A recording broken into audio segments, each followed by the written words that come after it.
Welcome back, everybody. Shirley Bobshaw is here to show us how to plant this beautiful memorial tree. Welcome, Shirley. Hey, guys. Yeah, we need to plant a tree after that last segment. This is our special tree that we're planting in honor of our veterans, and it's a California redwood, which is perfect for us. What's so special about it?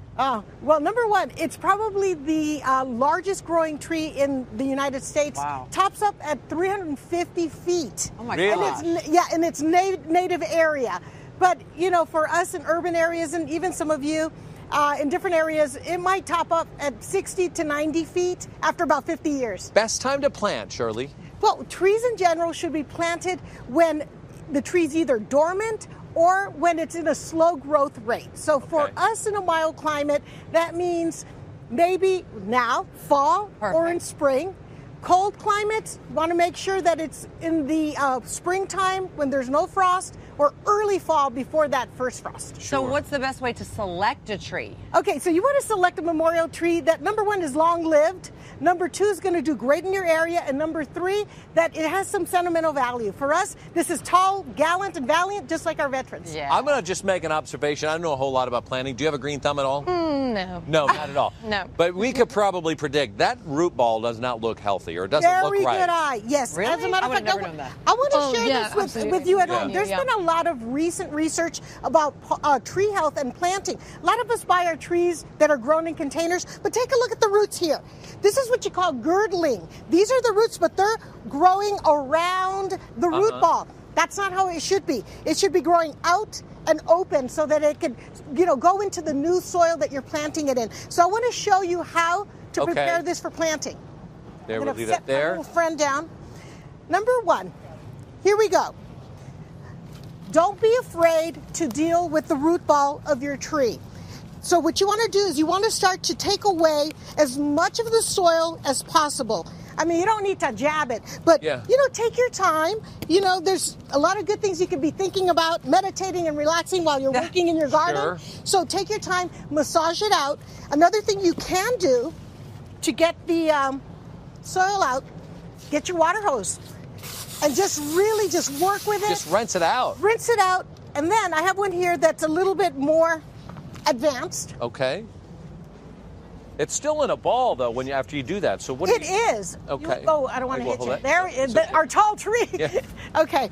So here's the next thing, guys. We've cleaned up the roots, as you can see here.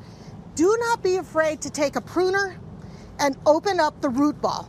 So you can make cuts like this. That's not going to kill it? Yeah, It's not going to kill it because it's the same thing as when you cut your tree. Sure. It encourages new growth. Okay. So your roots are going to continue to grow. Look at this. It's going around. It's going to choke your tree. So go ahead, open it up. All right, what do we do once we have this taken care of? As soon as you open it up and you want to help me here? Sure. Yeah, Okay. you're such a trooper. Go over Get in here. here. Yeah. There we go. You're on the back. Okay, friends at home, I want you to notice something. We've got a pretty big hole here. Yeah. It's not too deep. It's as deep as the root ball is tall, so that when it's planted, it's going to be at the same grade as the grass here. But look how wide it is. Yeah, why is it so wide? It's really important, guys, because that's how roots grow. They grow laterally, horizontally. And if you don't open up that space, it's going to fight to go down and it's not going to thrive. So now all we have to do is add a little soil. And I want you to notice something. Grab a shovel. Can you grab the shovel? You want to take this one? Sure. And am I going from this or out of the wheelbarrow or both? Yeah, that's fine. Okay. Either one are, and we're not using any special soil. Just We're regular, using whatever you dug the up from the native ground. soil. Let me ask you, once you get this in the ground, Yes. how much do you have to water it to keep it alive and make sure it grows? Well, you need to, if you don't have rain like us, make sure that during the first month that you regularly water it. Thanks for holding it. Oh, it's fine. To keep it nice and moist during the first month or so when it's getting established. And if it's raining, then you don't have to really worry about it. So England would be fine. Oh, that would be great. I have another question, too. Yeah. Should I be wearing a leisure suit or what I'm doing? What you're wearing is perfect. Well, if you have cameras, I think you look fantastic. But, here's the thing, guys. Notice I don't have a stake here. Yeah, that was my next question. Yes, always remove a stake from a tree. Unless you take it off and it's flying over, you don't need to stake it. As a matter of fact, we want a young tree to be subjected to winds so that it learns to grow a strong trunk and root system. And it gets that nice taper, nice big trunk. Yeah. Okay, so you said that this could, you know, it could out in the forest grow up to 350 feet. Yes. For us, 60 to 90 feet. 60 to How much will this grow every year if I decide to put this in my front yard? Well, depending on your area, it could grow. This California redwood could be anywhere from 3 to 10 feet a year. Oh my goodness. But it stops growing at around year 50. Did you talk about watering, by the way? Because I tend to want to overwater. No, you don't want to overwater. You just want to make sure that you keep the root ball nice and moist. And what's important is that you never plant too deeply. And I want to show you something. You see this area right here, guys? This is called the collar. Right here. This is where the roots begin.